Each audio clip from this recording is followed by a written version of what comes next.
अस्सलाम वालेकुम सर, आपकी आवाज़ नहीं आ रही।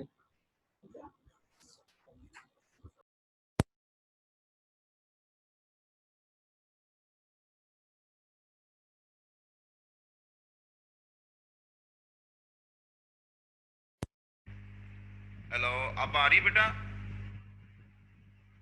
जी सर, आ रही है आवाज। अब आई आवाज? जी सर जी सर आ रही है। जी सर, आ रही है। चलो वेरी गुड जी। वो मेरे ख्याल से कुछ शायद जी जी सर, आ रही है आवाज, बड़ी क्लियर आ रही सर। नहीं आ रही विल्सन। जी जी आ रही है।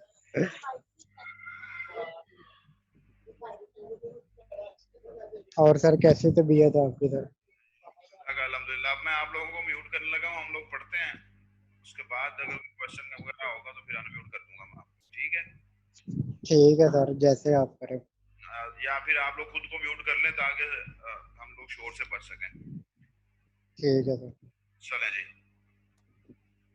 डेडलॉक कैरेक्टराइजेशन जो है वो हम लोग लास्ट टाइम पढ़ रहे थे बेटा, जिसमें हमने देखा था कि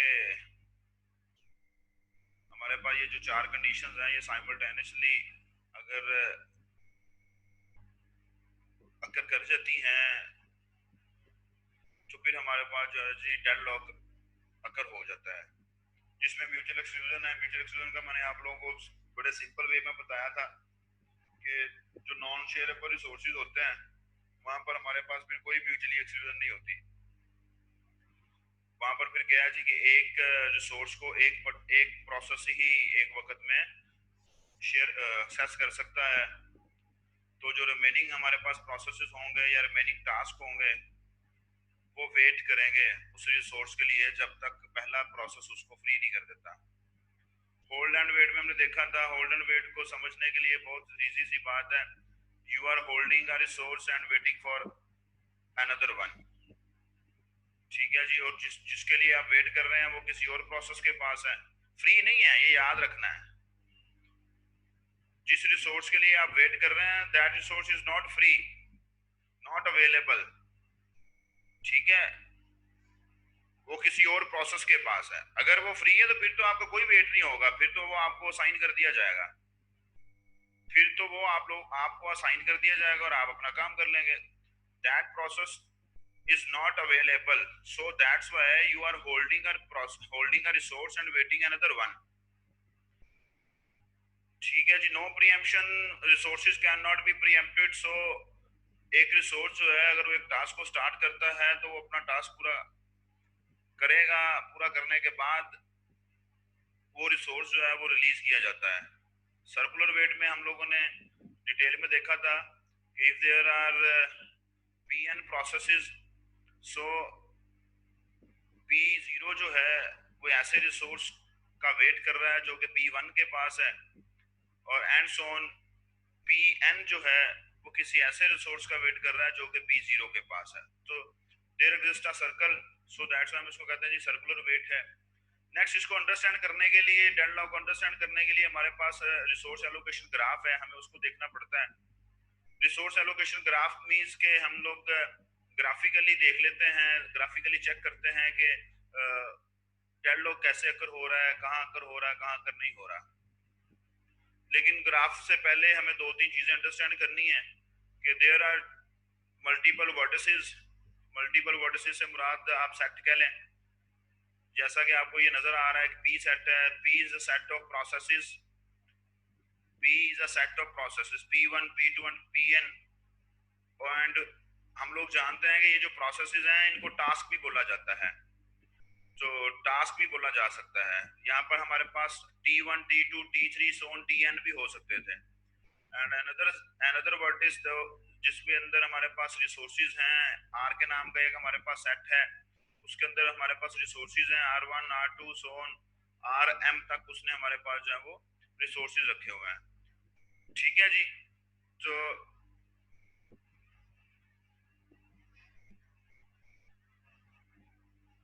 इसमें अब आप लोग देखें कि ये जो एज है, ये जो एरो का साइन है, ये एरो का साइन आप लोगों को क्या इंडिकेट कर रहा है कि process P I requesting for resource R J. Process P I requesting for resource R J. अगर आपका ये जो एज है ये from process to towards resource है, दैट मीन्स के process is requesting for that resource. और अगर यही एज आप लोगों के पास फ्रॉम रिसोर्स टू प्रोसेस है, टूवर्ड्स प्रोसेस है, तो दैट मीन्स के this resource is assigned to this process. ठीक है जी, अगर प्रोसेस से रिसोर्स की तरफ जा रहा है आपका एज जो है डायरेक्टेड एज, इसलिए इसको कहा गया है क्योंकि इसके अंदर कोई डॉटेड नहीं है, कोई हैश लाइंस नहीं है। तो हमारे पास इसको कहा जाता है कि प्रोसेस जो है रिक्वेस्टिंग फॉर दिस रिसोर्स। और अगर ये रिसोर्स हमारे पास उसकी तरफ से हमारा जो एज है वो प्रोसेस की तरफ जा रहा है, that means this resource is assigned to this process. अब आगे चलते हैं, देखते हैं। अब यहाँ पर हमारे पास this is a resource allocation graph. अब मैंने आप लोगों को बताया था कि हमारे पास कुछ रिसोर्सेज ऐसे होते हैं जो कि 2-3-4 दफा एग्जिस्ट करते हैं। 2-3-4 दफा एग्जिस्ट करने से मुराद ये है कि हो सकता है कि मैंने अपने सिस्टम के अंदर 2 CD राइटर लगाए हों, हो सकता है मैंने अपने सिस्टम के साथ 2 प्रिंटर्स प्लग किए हों। तो इस केस के अंदर बेटा जब आप लोग multiple same type of resources लगा देते हैं ना, तो मैंने आप लोगों को बताया था रिसोर्स एक ही होगा, ठीक है, लेकिन उसके इंस्टेंसेस मल्टीपल होंगे। अब यहाँ देखें, this rectangle represents the resources. ये एक रिसोर्स है, लेकिन इसके अंदर जो डॉट है ना, ये डॉट जो है, ये डॉट बता रहा है कि this is a resource having one instance. इसका एक इंस्टेंस है। R3 का भी एक इंस्टेंस है, R4 के 2 इंस्टेंसेस हैं, और R2 के और R4 के 3 इंस्टेंसेस हैं। ठीक है जी, मतलब अगर ये R4 है, दिस इज अ प्रिंटर, इसका मतलब है कि 3 प्रिंटर्स लगे हुए हैं। अब ये नहीं है कि हम इन तीनों को सेपरेट सेपरेट से रिसोर्स कहेंगे। मैंने आपको शुरू में बताया था, आपको याद होना चाहिए, मैंने आपको शुरू में बताया था कि जब हमारे पास एक टाइप के मल्टीपल रिसोर्स लगाए जाते हैं तो हम उसको रिसोर्स एक ही कंसीडर करते हैं। अब यहाँ देखें, उसने रिसोर्स को एक ही नाम दिया है R4, लेकिन उसके इंस्टेंसेस 3 हैं। यहाँ उसने एक ही नाम दिया है R2, लेकिन उसके इंस्टेंसेस कितने हैं? 2 इंस्टेंसेस हैं। अब हमारे पास यहाँ देखना यह है कि T1 task 1 requesting for R1 is assigned to T2 requesting for R3 is assigned to T3. On the other hand, one instance of R2 is assigned to T2 and one instance of R2 has been assigned to T1. तो ये जो aches अभी आप लोग पिछली last slide में देख के आए हैं, जिसके बारे में मैंने आपको बताया था कि अगर एच जो है वो प्रोसेस से रिसोर्स की तरफ है, दैट मींस के आपके पास process is requesting for that resource. और अगर एज जो है वो रिसोर्स से प्रोसेस की तरफ है, तो दैट मींस हमारे पास जो है resource is assigned to that process. तो यहाँ आप लोग देख लें कि अगर टास्क से ये जो एज है, this is for requesting, T1 is requesting for R1 is not available, ठीक है जी। जो R1 जो है वो T2 को असाइन हुआ है, T2 requesting for R3 is not available, R3 जो है वो T3 को असाइन हुआ है। और on the other hand R2 का एक इंस्टेंस T2 के पास है और R2 का दूसरा इंस्टेंस जो है T1 के पास है। इसका मतलब ये समझ लें कि टास्क T2 जो है वो भी प्रिंट की कमांड सेंड कर रहा है, तो एक प्रिंटर को ये प्रिंट आउट दे रहा है और दूसरा प्रिंटर जो है वो इसके थ्रू प्रिंट आउट दे रहा है। ठीक है, हम लोग माइक्रोसॉफ्ट वर्ड की डॉक्यूमेंट प्रिंट आउट कर देते हैं, 100 पेजेस का डॉक्यूमेंट है, एक प्रिंटर को सेंड कर देते हैं, और दूसरा एक और डॉक्यूमेंट है उसके अंदर 50 पेजेस हैं, उसका प्रिंट आउट जो है वो हम दूसरे प्रिंटर को दे देते हैं। तो सेम टाइम पे हमारे दोनों प्रिंटर्स अपना अपना काम कर रहे होंगे। ठीक है जी, ये फॉर एग्जांपल उसका हमारे पास पॉसिबिलिटी है। अब T3 जो है ये किसी दूसरे रिसोर्स के लिए वेट नहीं कर रहा, T3 किसी दूसरे रिसोर्स के लिए वेट नहीं कर रहा। ठीक है जी, T3 के पास सिर्फ एक ही रिसोर्स है, उसने उसके साथ काम करना है। अब ये R4 के जो इंस्टेंसेस हैं ये फ्री हैं, ये रिसोर्स किसी को भी असाइन नहीं है, ये रिसोर्स हमारे पास किसी को भी असाइन नहीं है, और इसके लिए ना ही कोई आप लोगों के सामने है कि वो रिक्वेस्ट कर रहा है कि क्या करना है क्या नहीं करना। ठीक है जी बेटा, नेक्स्ट चलते हैं। ये रिसोर्स एलोकेशन ग्राफ है विद द डेडलॉक। अब ये जो रिसोर्स एलोकेशन ग्राफ था ना, इसके अंदर हमारे पास सम डेडलॉक नहीं था, लेकिन यहां आपके पास डेडलॉक है। यहां आपके पास डेडलॉक कैसे है? अब देखें कि T3 इस डायग्राम में और इस डायग्राम में डिफरेंस क्या है कि T3 जो है वो रिक्वेस्ट कर रहा है R2 के लिए। अब देखें R2 अवेलेबल नहीं है, R2 T2 के पास है और T1 के पास है। T3 कहता है जी आप इसको छोड़ें, मैं अपना काम पूरा करूं यूजिंग R3 एंड R2, तो मैं R3 को रिलीज कर दूंगा, तो फिर आप R3 को यूज कर लेना। आप R3 को यूज कर लेंगे, अपना काम कंप्लीट कर लेंगे, तो आप R1 को रिलीज कर देना। R1 will be assign to T1, T1 अपना काम कर लेगा। लेकिन अब क्या है, अब यहां पर हमारे पास एक साइकिल बना हुआ है, ये देखें, ये साइकिल बना हुआ है, बना हुआ साइकिल या नहीं? जी सर बना हुआ। इधर हमारे पास साइकिल एग्जिस्ट कर रहा है, जिसकी वजह से क्या प्रॉब्लम आ रहा है, जिसकी वजह से हमारे पास जो है ना वो डेडलॉक क्रिएट हुआ हुआ है कि हमारे पास अब कोई भी प्रोसेस जो है वो अपने प्रोसेस को, अपने रिसोर्स को तो नहीं छोड़ेगा। वो कहेगा मैं तो यार एक रिसोर्स मेरे पास है, मैं दूसरे के लिए वेट कर रहा हूँ, मैं पहले को भी छोड़ दूंगा, अब पता नहीं बाद में मुझे वो भी मिलेगा या नहीं मिलेगा। तो हमारे पास ये कौन सी सिचुएशन है, होल्डिंग एंड वेटिंग, कि आप होल्ड कर रहे हैं और आप वेट कर रहे हैं। फिर सर्कुलर वेट की भी है, सर्कुलर वेट भी एग्जिस्ट कर रहा है, ठीक है जी। फिर म्यूचुअल एक्सक्लूजन भी एग्जिस्ट कर रही है, नॉन शेयरेबल रिसोर्सेज हैं, शेयर नहीं किए जा सकते। और लास्ट पे आप लोगों के पास जो नो प्रीएम्प्शन है वो भी है, रिसोर्स को प्रीएम्प्ट नहीं किया जा सकता। ठीक, तो हमारे पास क्या हुआ यहाँ पर, क्या है जी कि डेडलॉक एग्जिस्ट कर रहा है।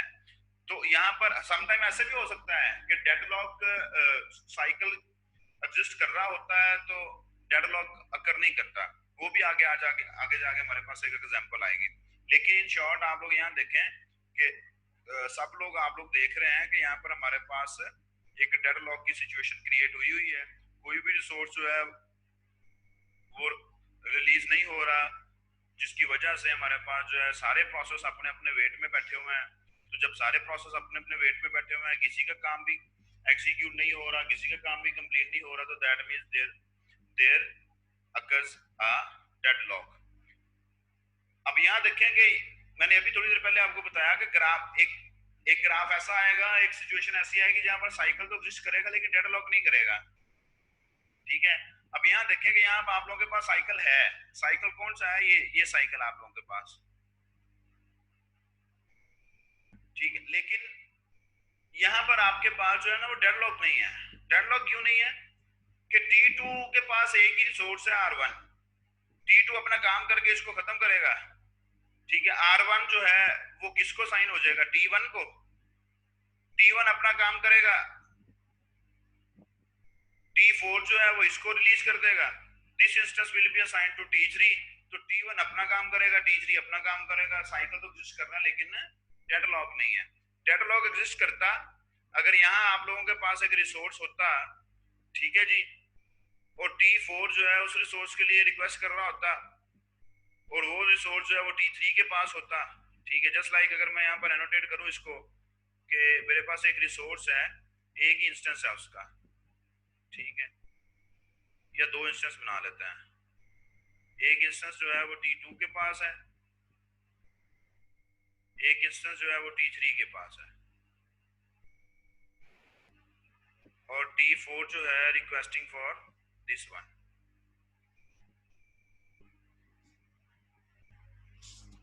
ठीक है जी।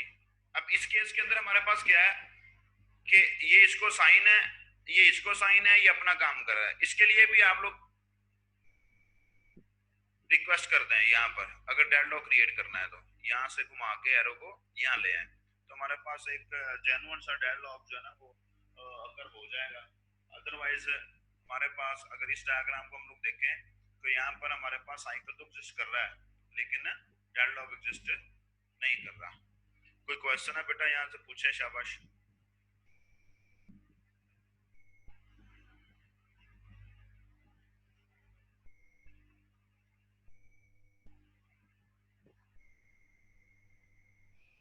जी कोई क्वेश्चन बेटा है तो पूछ लें।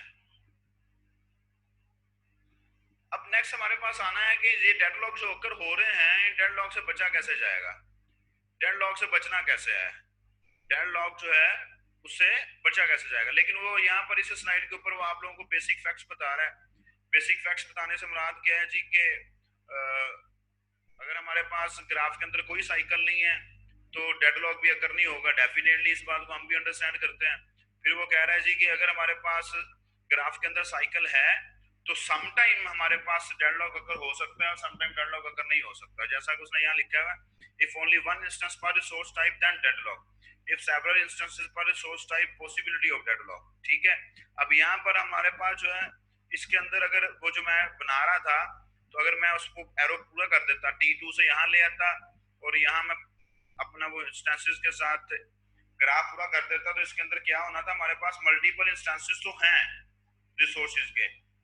तो समटाइम वो कह रहा है जी कि पॉसिबिलिटी है डेडलॉक आ जाएगा और समटाइम डेडलॉक नहीं आएगा। इस केस में आप देखें मल्टीपल इंस्टेंसेस तो हैं, R1 के भी मल्टीपल इंस्टेंसेस हैं, R2 के भी मल्टीपल इंस्टेंसेस हैं, यहाँ पर जो मैंने R3 बनाया था उसके भी मल्टीपल इंस्टेंसेस हैं। लेकिन इस केस में डेडलॉक नहीं है। जो हमने बाद में ड्रा किया था उसको अगर हम पूरा कर देते तो उस केस के अंदर डेडलॉक भी होना था। तो यही वो आप लोगों को बता रहा है कि if there are one instance पर रिसोर्स टाइप देन हमारे पास डेडलॉक अगर होगा, ठीक है, साइकिल की फॉर्म में। लेकिन अगर हमारे पास मल्टीपल इंस्टेंसेस ऑफ रिसोर्स हैं और उसके अगेंस्ट समटाइम पॉसिबिलिटी है हमारे पास कि डेडलॉक हो जाए, समटाइम पॉसिबिलिटी है डेडलॉक नहीं होगा। तो ये बात अंडरस्टैंड करने वाली थी, ऐसा इसमें कोई मुश्किल चीज नहीं है, ये हमने पढ़ी ली है पहले भी। तो डेडलॉक से हैंडल कैसे किया जाए, डेडलॉक को कैसे हैंडल किया जाए। ठीक है, डेडलॉक को हैंडल करने के लिए हमारे पास जो है हमें या तो कोई ना कोई ऐसा मैकेनिज्म बनाना पड़ेगा कि सिस्टम कभी भी जो है वो डेडलॉक में एंटर ही ना हो, सिस्टम कभी भी डेडलॉक में एंटर ही ना हो। उसके लिए हमारे पास दो मैकेनिज्म होते हैं, एक डेडलॉक प्रिवेंशन है और एक डेडलॉक अवॉइडेंस है। तो समटाइम फिर हम लोग कहते हैं जी कि आपका सिस्टम जो है वो डेडलॉक में एंटर हो जाए तो आप उसको कवर कर लेंगे, आप उसको खत्म कर लेंगे, डेडलॉक को खत्म कर लेंगे। जिसकी एक छोटी सी एग्जांपल हम लोग यूं करते हैं जस्ट टू अंडरस्टैंड। हम एक नया प्रोग्राम ओपन करते हैं, एक नया प्रोसेस स्टार्ट करते हैं, तो आप लोग देखते हैं कि अचानक से हमारा सिस्टम जो है ना वो हार्ड हो जाता है या हेल्ड हो जाता है। हार्ड होना या हेल्ड होना इससे मुराद यही है कि आपका system some sort of deadlock condition में चला गया है। तो फिर आप क्या करते हैं, आप जल्दी से अपना टास्क मैनेजर ओपन करके उस प्रोसेस को एंड कर देते हैं जिस प्रोसेस को स्टार्ट करने से आपका सिस्टम हाल्टिंग स्टेज में चला गया था या हेल्ड हो गया था। तो हम लोग करते हैं ना उसको जल्दी से एंड प्रोसेस कर देते हैं। तो एंड प्रोसेस करने से फिर क्या होता है कि आपका सिस्टम दोबारा से फौरन स्टेबल स्टेट में आ जाता है। तो वो कह रहा है कि समटाइम हम अलाउ कर देते हैं कि सिस्टम डेडलॉक स्टेट में एंटर हो जाए, लेकिन हम उसको रिकवर कर लेंगे। ठीक है, हम उसको रिकवर कर लेंगे। और लास्ट जो ऑप्शन है दैट इज कि इग्नोर कर दें डेडलॉक। हमारे पास जो है वो अकर हो सकता है लेकिन हम उसको इग्नोर कर देते हैं, भाई ये कभी अकर ही नहीं होगा, हम उसको इग्नोर कर देते हैं। ये जो थर्ड ऑप्शन है ना, ये थर्ड ऑप्शन आपकी विंडोज और आपका Linux operating system third option को यूज करते हैं। किसको, ये प्रॉब्लम को इग्नोर करते हैं और ये प्रिटेंड करते हैं। प्रिटेंड करने से मुराद ये होता है कि ये बस सिर्फ सोच लेते हैं कि भाई डेडलॉक कभी भी अकर नहीं होना। ठीक है जी, कि कभी भी डेडलॉक अकर नहीं होगा। और मैंने अभी आपको बताया कि हमारी विंडोज हमारी लिनक्स जो है ये दोनों बड़े ऑपरेटिंग सिस्टम्स हैं और दोनों जो है ना वो थर्ड ऑप्शन यूज करते हैं, ये इग्नोर वाला।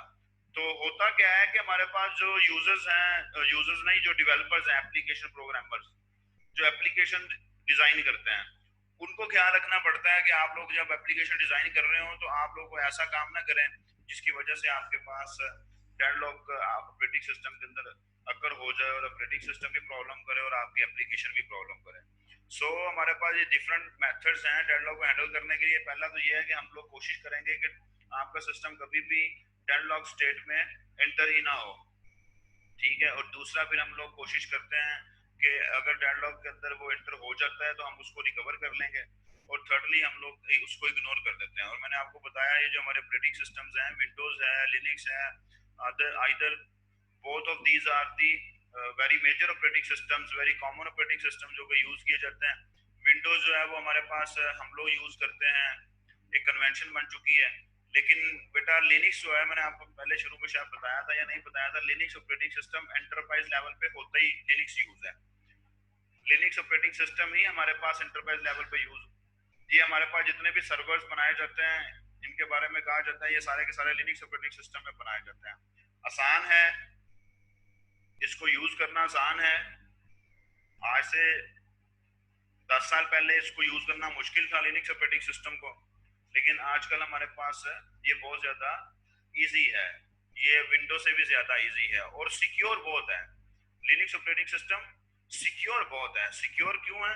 सिक्योर इसलिए है कि ये जो इसका फाइल सिस्टम है ना हमारे पास, इसके फाइल सिस्टम के अंदर हम लोग कहते हैं जी एक्सटेंशन 2, एक्सटेंशन 3, एक्सटेंशन 4, जिसको EXT बोलते हैं। अगर आप में से किसी ने इंस्टॉल करके देखा है तो ये इसका फाइल सिस्टम है। इसके फाइल सिस्टम के अंदर हमारे पास क्या होता है कि डिफरेंट फाइल सिस्टम है देन विंडोज।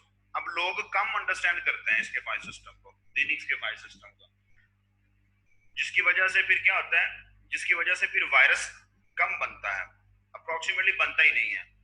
तो जब वायरस कम बनेगा, आपके सिस्टम में वायरस नहीं आएगा, तो इसका मतलब है कि आपका सिस्टम जो है वो सिक्योर है। क्योंकि ये वायरस जो होते हैं ना, ये भी सॉफ्टवेयर होते हैं और ये बनाए जाते हैं, ये खुद से नहीं बनते हैं। ये जो हमारी कंप्यूटिंग की फील्ड के अंदर वायरस आ जाते हैं ना जी, ये बनाए जाते हैं, ये खुद नहीं बनते हैं। खैर आगे मूव करते हैं।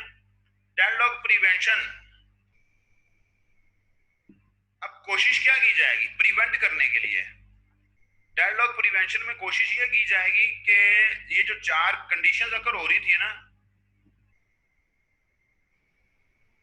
जिसमें म्यूचुअल एक्सक्लूजन था, जिसमें आप लोगों के पास होल्ड एंड वेट था, जिसमें आप लोगों के पास नो प्रीएम्पशन था और जिसमें आप लोगों के पास सर्कुलर वेट था, कोशिश ये की जाएगी अगर आप लोग अपने सिस्टम को डेडलॉक से प्रिवेंट करना चाहते हैं तो कोशिश ये की जाएगी कि इन चारों में से किसी एक कंडीशन को इनवैलिडेट कर दिया जाए कि ये अगर ही नहीं, ये कंडीशन एग्जिस्ट ही ना करे।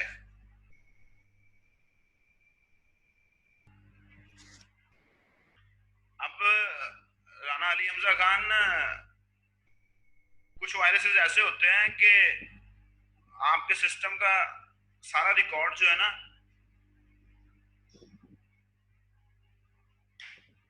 किसी ना किसी दूसरे सिस्टम की तरफ फॉरवर्ड कर रहे होते हैं। ठीक है, समटाइम हम कहते हैं जी कि मेरा सिस्टम हैक हो गया है और मेरा सिस्टम हैक हो गया, मैं जो काम भी करता हूँ मेरे सिस्टम में, मैं जो भी एक्टिविटी परफॉर्म करता हूँ वो दूसरे पर्सन, वो फलाना पर्सन है जी, उसको पता होती है। वायरस का काम होता है डिस्टर्ब करना आपको, वायरस का काम होता है आपको नुकसान पहुंचाना। ठीक है, अभी जैसे ये कोरोना वायरस की बात की जा रही थी कि कोरोना वायरस ने ऐसे कर दिया है, कोरोना वायरस ने वैसे कर दिया है। ठीक है, वायरस तैयार किया जाता है, वायरस जो है वो तैयार किया जाता है, वायरस आप लोगों को डिस्टर्ब करने के लिए बनाया जाता है, वायरस ने नुकसान पहुंचाना होता है। ठीक है, वो कोई भी वायरस हो, चाहे वो कंप्यूटिंग की फील्ड के अंदर है, चाहे वो मेडिकल की फील्ड के अंदर है। अब आप लोग देख लें कि वायरस, कोरोना वायरस अगर बनाया गया है तो क्यों बनाया गया है, इसकी डिफरेंट कॉन्सेप्ट्स हैं।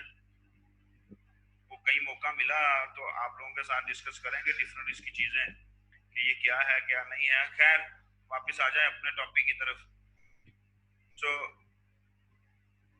प्रिवेंशन से बेटा मुराद ये है कि ये जो 4 कंडीशन हमने पढ़ी थी ना, जिनकी वजह से हमारे पास डेडलॉक अकर हो रहा था, कोशिश की जाएगी इन चारों में से कोई एक कंडीशन ऐसी हो जिससे अवॉइड किया जा सके, आपके सिस्टम को उस कंडीशन में एंटर ही ना होने दिया जा सके, ताकि आपके सिस्टम के अंदर डेडलॉक अकर ही ना हो। तो म्यूचुअल एक्सक्लूजन से मुराद क्या है? म्यूचुअल एक्सक्लूजन में हम लोग पढ़ के आए थे, क्या पढ़ के आए थे, क्या पढ़ के आए थे म्यूचुअल एक्सक्लूजन में? आप में से कोई बता दे, सामने भी लिखा हुआ है लेकिन फिर भी आप में से कोई बता दे, अगर कोई बता सकता है कि म्यूचुअल एक्सक्लूजन में हम क्या पढ़ के आए थे।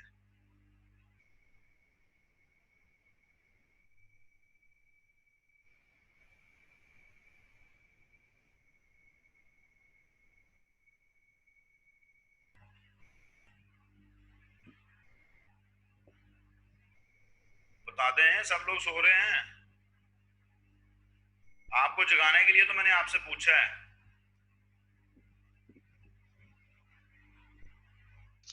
जी जी सर, वो लॉकडाउन की वजह से याद नहीं आ रहा कुछ। लॉकडाउन जो है वो आपके सर पे असर कर गया है विल्सन? याद तो रहे। भाई जी लॉकडाउन खुल गया है यार सब। सर, इससे मुराद जो है ना वो ये है कि एक टाइम में एक ही प्रोसेस हो सकता है, only one process in one time. यही बात हम लोग म्यूचुअल एक्सचेंज में पढ़ के आए थे कि वहां पर हमारे पास नॉन शेयरेबल रिसोर्सेज होते हैं, processes are trying to share that resource. तो उसके अगेंस्ट फिर क्या होता है जी कि हमारा प्रोसेस, हमारा सिस्टम जो है वो डेडलॉक स्टेट में चला जा सकता है, डेडलॉक स्टेट में जा सकता है। तो यहाँ पर म्यूचुअल एक्सचेंज से बचा जाएगा। म्यूचुअल एक्सचेंज से क्या बचा जाएगा? अगर कोई शेयरेबल रिसोर्स है, ठीक है, तो जैसे फाइल्स हैं, जैसे मैंने आप लोगों को बताया था शुरू में कि जो शॉर्ट फॉर्म में चीजें होती है ना, कोई फाइल होती है, ये तो शेयर की जा सकती है। उसने भी लिखा हुआ रीड ओनली फाइल्स, ठीक है। जस्ट रीड ओनली फाइल इसलिए कि आप उसमें राइट नहीं कर सकते, आप एडिटिंग नहीं कर सकते। ये ना हो कि मैं उसको पढ़ रहा हूँ, एक फाइल जो है उसको शेयर किया हुआ है, मैं उसको पढ़ रहा हूँ, और दूसरी साइड पे आप लोग उसके अंदर कोई एडिटिंग कर रहे हैं, दूसरी साइड पे आप लोग उसके अंदर कुछ राइट कर रहे हैं, तो वो तो प्रॉब्लम हो जाएगी कि वो इन्फॉर्मेशन मैं अभी पढ़ रहा था तो आपने उसके अंदर कोई एडिटिंग कर दी है, कोई चेंज कर दिया, कोई डिलीट कर दिया आपने। तो इस तरह का कंफ्यूजन जो है ना वो फिर बन जाता है। अगर आप लोगों के पास परमिशन दे दी जाती है किसी फाइल को या किसी भी पर्सन को कि आप उसमें कुछ राइट कर सकते हैं। तो म्यूचुअल एक्सक्लूजन से मुराद ये थी हमारे पास, कोई उसने भी यहाँ लिखा हुआ है कि not required for shareable resources. ये आपके दोनों क्लास वालों ने अच्छा बताया है कि राबिया अशरफ ने भी ठीक बताया, तैयब ने भी सही बताया कि एक वक्त में किसी भी रिसोर्स को एक ही प्रोसेस सिर्फ यूज करेगा, उससे ज्यादा प्रोसेस को यूज नहीं कर सकते, उसके लिए रिक्वेस्ट ही नहीं करेंगे, ठीक है जी। उसके लिए रिक्वेस्ट ही नहीं करेंगे, वो यूज ही नहीं कर सकते उसके लिए। दैट्स सर, मैंने भी व्हाई। यही बताया था। हाँ जी, बिल्कुल सही है शायद। इसी वजह से उसने लिखा हुआ है must hold for non shareable resources. Second one हमारे पास hold and wait. Hold and wait को, होल्ड एंड वेट से कैसे बचा जा सकता है? आसान लफ्जों में मैं अगर आपको बताऊं तो होल्ड एंड वेट से इसलिए बचा जा सकता है कि if you are waiting another resource, तो आप पहले वाले रिसोर्स को भी रिलीज कर दें। आपके पास एक रिसोर्स है, आपने उसको होल्ड किया हुआ है, फिर आप दूसरे रिसोर्स के लिए रिक्वेस्ट कर रहे हैं, तो आप क्या करें? अगर आपको दूसरा रिसोर्स नहीं मिल रहा ना, तो आप पहले वाले रिसोर्स को भी रिलीज कर दें, ठीक है जी, ताकि वो रिसोर्स जो है जिसको आपने रिलीज किया वो किसी और के काम आ सके। अगर वो किसी और के काम आ जाएगा, डेफिनेटली आप देखेंगे कि हमारे पास जो है वो डेडलॉक अकर नहीं होगा। ये उसने, ये बात जो मैंने आप लोगों को आसान लफ्जों में बताई है, ये जरा ये स्टेटमेंट को पढ़ें जिसको मैंने हाईलाइट किया हुआ है। इस स्टेटमेंट के अंदर उसने यही लिखा हुआ है कि must guarantee that whenever a process request a resource, कि जब आपका प्रोसेस किसी रिसोर्स के लिए रिक्वेस्ट करेगा, it does not hold any other resource, ठीक है जी। अगर आप वेट कर रहे हैं, इसका मतलब ये नहीं है कि आप रिक्वेस्ट करने से पहले रिलीज कर दें। इसका मतलब ये है कि आप रिक्वेस्ट करें, जो आपको नहीं मिल रहा, आप आपके पास जो पहला रिसोर्स है उसको भी रिलीज करते हैं,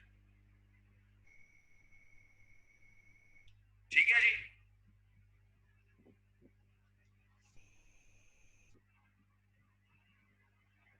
जी बेटा, क्लियर है सबको?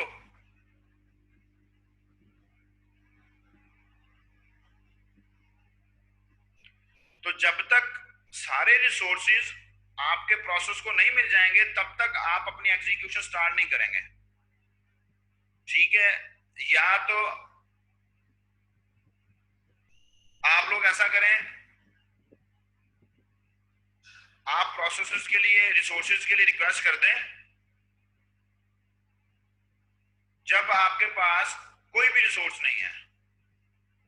इसका मतलब यही है, इन सिंपल वर्ड्स जो मैंने आप लोगों को बताया, कि आप अगर किसी रिसोर्स के लिए वेट कर रहे हैं तो आप दूसरे जिस रिसोर्स को होल्ड किया हुआ उसको रिलीज कर दें, तो आप लोगों के पास होल्ड एंड वेट की कंडीशन बनेगी नहीं, होल्ड एंड वेट की कंडीशन अकर ही नहीं करेगी। No preemption, resources can not be preempted. ये प्रॉब्लम था, रिसोर्सेज कैन नॉट बी प्रीएम्प्टेड।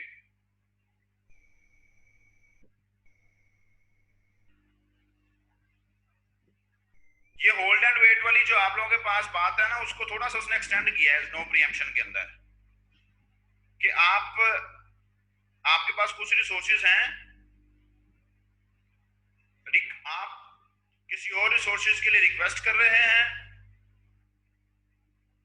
वो रिसोर्स आपको फौरन से नहीं मिल सकता, वो रिसोर्स आपको फौरन से अवेलेबल नहीं किया जा सकता, वो रिसोर्स आपको फौरन से एलोकेट नहीं किया जा सकता, तो आप क्या करेंगे? आप अपने बाकी रिसोर्सेज को भी रिलीज कर देंगे। ठीक है जी। अब प्रीएम्प्ट तो नहीं हो रहे, रिसोर्स प्रीएम्प्ट तो हो ही नहीं सकता।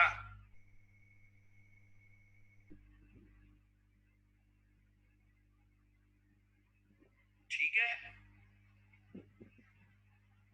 आप वॉलंटरली छोड़ेंगे।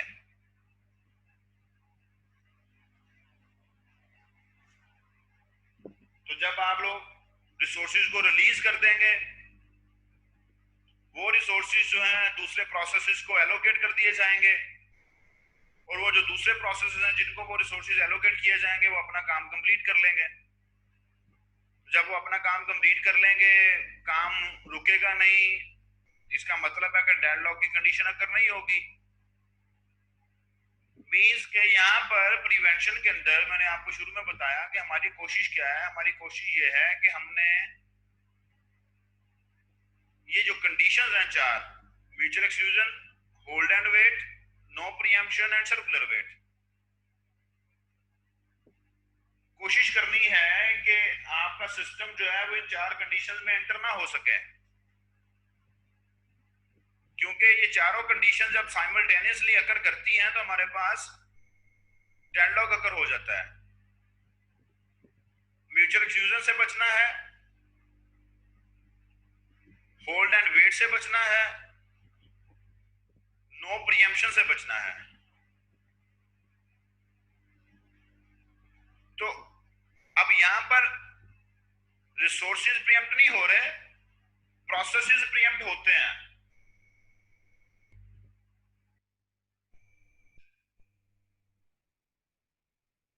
ठीक है जी।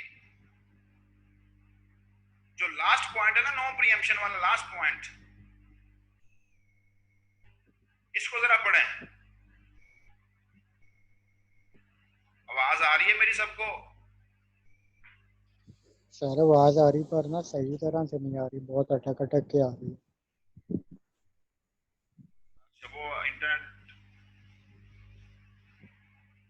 इंटरनेट के कनेक्शन की वजह से भी बेटा हो सकता है। और जी सर ऐसे ही। तो ये मैंने दोबारा से इसको अपना जैक जो है इसको छेड़ा है, हो सकता है अब ठीक होगी हो।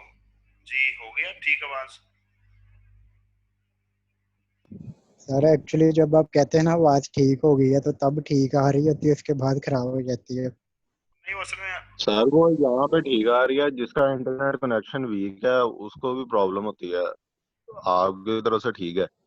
यही असल में ना इंटरनेट का इशू तो बेटा होता ही है, बिलाल सही कह रहा है। तो सम टाइम ये हो जाता है। ये कल ना छोटी ने, मेरी बेटी ने इसको गिरा दिया था लैपटॉप को, शायद उसके बाद मेरी ये पहली क्लास है, कल शाम को उसने गिराया था, तो ये भी इशू हो सकता है। लेकिन मेरा नहीं ख्याल, अगर आवाज क्लियर आ रही है तो उसका इशू नहीं है। आवाज अगर कुछ लोगों को क्लियर आ रही है तो इसका मतलब है कि इंटरनेट का इशू है, या फिर वो थोड़ा सा हो सकता है कि जैक हिल जाता हो। ठीक है जी, उसकी वजह से भी प्रॉब्लम हो सकता है।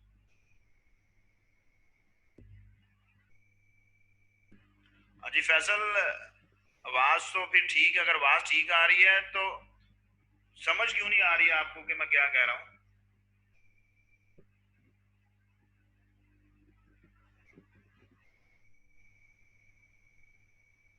चलें, बड़ी अच्छी बात है जी। सर फैसल समझना नहीं चाह रहा सर, असल में बात ये है सर। जो मैं कहना चाह रहा हूँ इसको समझ आनी भी नहीं है। अच्छा चले, छोड़े आप इस बात को। तो आप सिंपल वर्ड्स में बेटा मैं क्या कहना चाह रहा हूँ, मैं ये कहना चाह रहा हूँ कि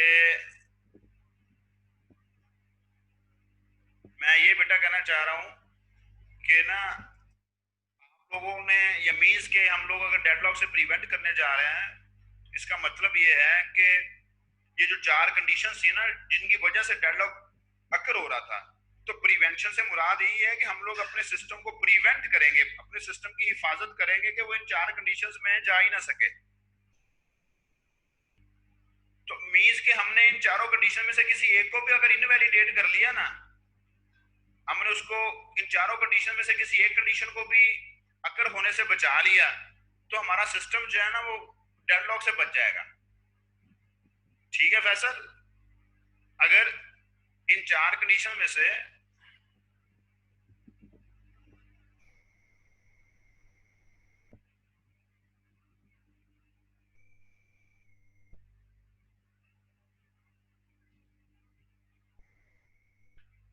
इन चार कंडीशन में से अगर आप लोगों के पास